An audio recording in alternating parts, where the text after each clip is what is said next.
মা ও মায়ের মিনুর গল্প। উফ, আজকের দিনটা যা ব্যস্ত গেল। অফিসে শেষ করে এসে এখন আবার রাতের রান্না জোগাড় করতে হচ্ছে। এই প্লেটগুলো ধুয়ে গুছিয়ে রাখি।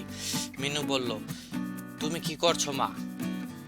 মেয়ের দিকে তাকিয়ে মা বলল, এই তো মা, রাতের জন্য রান্নার প্রস্তুতি নিচ্ছি। সিকের প্লেটগুলো ধুয়ে রাখছি। তুমি এখানে কেন? তোমার তো পড়ার সময়, তাই না? সারাদিন শুধু পড়া আর পড়া। মিনু বলল, আমার একটু ভালো লাগছে না। আচ্ছা মা, তুমি রোজ এই রান্নাঘরে এসে একা একা কি করো? আমার মনে হয় এই রান্নাঘরে কোনো জাদুকর লুকিয়ে আছে। মা হেসে বলল, জাদুকর? রান্নাঘরে আবার কি জাদুকর? কি যে বলো না মিনু, এখানে কোনো জাদুকর নেই। রান্না হচ্ছে আসল জাদু।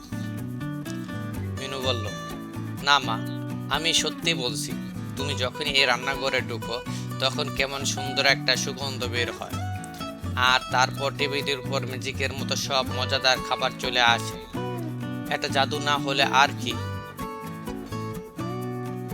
মা প্লেট ধোয়া থামিয়ে মিনুর দিকে তাকিয়ে দাঁড়ায়। কোমরে হাত দিয়ে একটু নাটকীয় ভঙ্গিতে বলে, আচ্ছা তাহলে ছোট্ট মিনু মনে করে তার মা কোনো জাদু জানে না, সব জাদুকরের কাজ। মিনু, না মা, তুমি তো সেই জাদুকর। আচ্ছা, আজকে তোমার ম্যাজিক বক্স থেকে কি বানাবে বলো না, আমার খুব খিদে পেয়েছে। মা বলল, আজকে জাদুকর বানাবে তোমার সবচেয়ে পছন্দের গরম গরম স্যুপ আর নুডলস। কিন্তু তার আগে তো এই থালা বাসন পরিষ্কার করতে হবে। জাদুর প্রথম নিয়ম হলো সবকিছু পরিষ্কার রাখা। মিনু, আমি তোমাকে সাহায্য করব মা। আমি এই ছোট্ট বাটিটা আলমারিতে গুছিয়ে রাখতে পারি। মা খুশি হয়ে, বাহ, এটা তো দারুণ ব্যাপার। তাহলে তো আমার কাজ অনেক তাড়াতাড়ি হয়ে যাবে। এই চামচটা বাটিটা সাবধানে ওই টেবিলে রাখো তো দেখি। মিনু সাবধানে হাত চালিয়ে নিয়ে পাশে রাখে আলমারিতে। মিনু, মা, বড় হয়ে আমি তোমার মতো এমন সুন্দর জাদু শিখবো। সবাইকে চমৎকার সব খাবার বানিয়ে খাওয়াবো। মা মেয়ের মাথা হাত বুলিয়ে গলায়, মিনু, রান্নাঘরে সবচেয়ে বড় জাদু কি জানো? সেটা কোনো মন্ত্র বা রেসিপি নয়। মিনু, তাহলে সেটা কি মা? মা বলল, সেটা হলো ভালোবাসা। আমি যখন অনেক ক্লান্ত থাকার পরও তোমাদের জন্য রান্না করি, তখন আমার মনে শুধু একটা ইচ্ছে থাকে, আমার ছোট্ট মেয়েটা যেন খেয়ে অনেক খুশি হয়। এই ভালোবাসাই রান্নার স্বাদ বাড়িয়ে দেয়। এটাই আসল জাদু। মিনু বলল, আমি তোমাকে অনেক ভালোবাসি মা। তুমি পৃথিবীর সেরা মা আর সেরা জাদুকর। মিনু, মা বলল, আমি তোমাকে খুব ভালোবাসি আমার সোনা মা। চলো এবার ঝটপট আমাদের জাদুর রান্না শেষ করে ফেলি। হঠাৎ মিনু দেখতে পেল রান্নাঘরে কে যেন এসেছে। মিনু বলল, মা মা দেখো। মা বলল, থামো দেখি। আরে, এটা আমাদের পাড়ার সেই ছোট কারু বিড়ালের বাচ্চা। ও এখানে কিভাবে ঢুকলো? মিনু খুশিতে নিচু হয়ে বসে বিড়ালটিকে আদর করার ভঙ্গি। মা দেখো তো, এরকম ভয় পাচ্ছে না, আস্তে আস্তে আমার পায়ের কাছে চলে এসেছে। বোধহয় আমাদের কথা শুনতে পেয়েছিল। মা হেসে ফেলে, তাই তো দেখছি।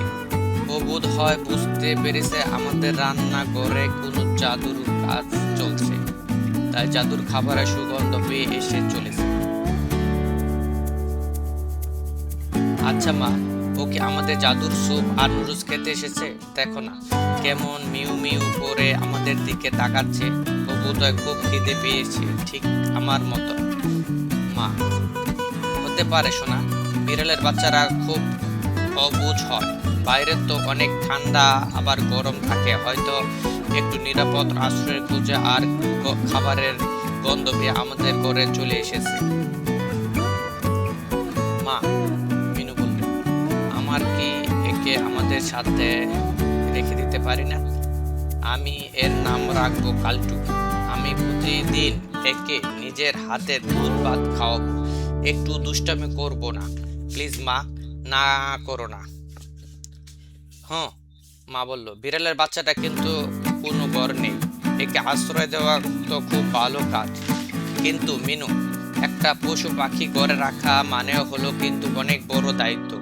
ও যেখানে সেখানে নোংরা করলে বা খাবার ফেলে দিলে কিন্তু রাগ করা যাবে না। তুমি কি ওর খেয়াল রাখতে পারবে? মিনু বলল, হ্যাঁ মা, আমি প্রমিস করছি, আমি আমার সব খেলনা ওর সাথে শেয়ার করব। আর তুমি তো আজকেই বললে রান্নাঘর সবচেয়ে বড় জাদু হলো ভালোবাসা, আমি কালটুকে অনেক ভালোবাসা দিই।